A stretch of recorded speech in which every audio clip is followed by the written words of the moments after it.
એમણે ખૂબ સારા પોઈન્ટ ઉઠાવ્યા છે, આખા ટેકનિકલ પોઈન્ટ છે. એ પોઈન્ટ બધા નોટ કરજો.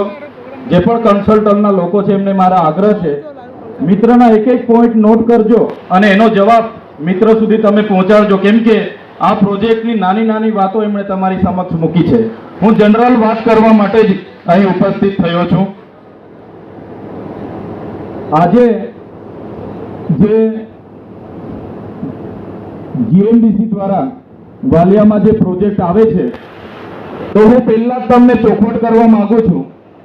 અમે અહીં આવેલા બધા જ લોકો વિકાસના જરાય વિરોધી નથી. દેશનો વિકાસ થાય, રાજ્યનો વિકાસ થાય, પ્રદેશનો વિકાસ થાય, વિસ્તારનો વિકાસ થાય, અમે બધા સહમત છે.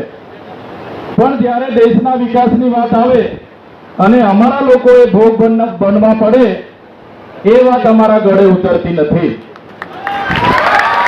કેમ કે તમારા જીએમડીસી નો લિગ્નાઇટ પ્રોજેક્ટ એક રાત પાડી જે અમારી નજર સમક્ષ છે. ત્યાંના લોકોની શું હાલત છે, તમે જે તે વખતે ત્યાં જમીનો સંપાદન કરી પ્રોજેક્ટ લઈને આવ્યા.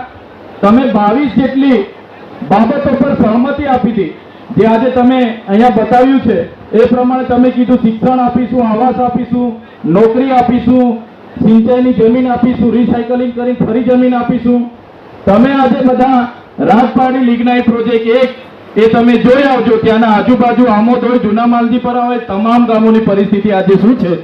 એટલે આ પ્રોજેક્ટનો અમે સખત શબ્દોમાં વિરોધ કરીએ છીએ. અમને આવા કોઈ પ્રોજેક્ટની જરૂર નથી. તમે ડેમોના નામે, નહેરોના નામે, જીઆઈડીસીના નામે, જીએમડીસીના નામે, હાઈવેના નામે આજે દેશમાં 1,40,00,000 આદિવાસી સમાજના લોકો ભટકે છે. અહીંયા પણ તમે જમીનના નામે 8-10 લાખ રૂપિયા આપી દેશો, પણ અમારા ખેડૂત એ કઈ કોળસો ખાઈને જીવવાના નથી. અન્ન પેદા થાય પછી જ અમારા લોકો જીવવાના છે. મને અમારા આગેવાનો દ્વારા કહેવામાં આવ્યું કે અમે આવેદનપત્ર આપવા ગયા અને કલેક્ટરશ્રી એવું કીધું કે ત્યાં તો 80% જમીનો વેચાઈ ગઈ. ત્યારે મેં કલેક્ટરશ્રીને પણ કહેવા માંગુ છું, આ જમીનો 73 એની જમીનો છે. જે પણ નેતાઓએ, જે પણ આઈએએસ આઈપીએસ અધિકારીઓ અહીંયા પૈસાનું રોકાણ કર્યું હશે, બ્લેક મની, આવનારા દિવસોમાં એ તપાસ કરીશું અને મૂળ માલિકોને જમીન અમે પાછા અપાવીશું.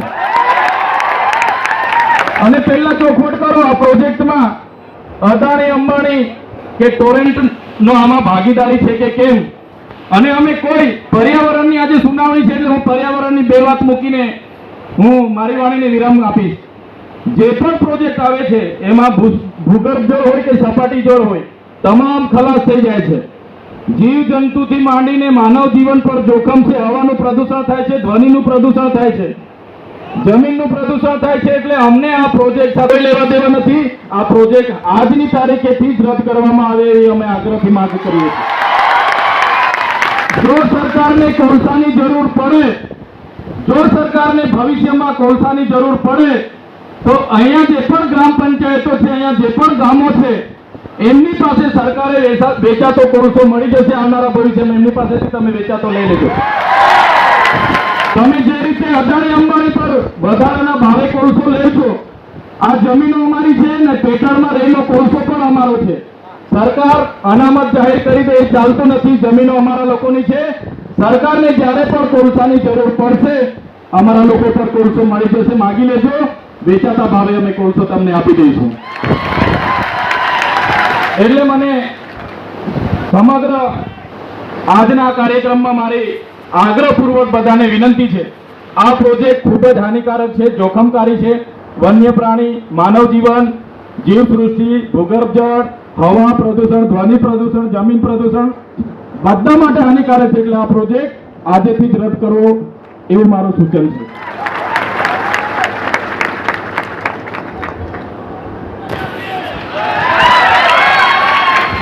ઠીક છે, નેક્સ્ટ કોઈને કંઈ કહેવાનું હોય તો.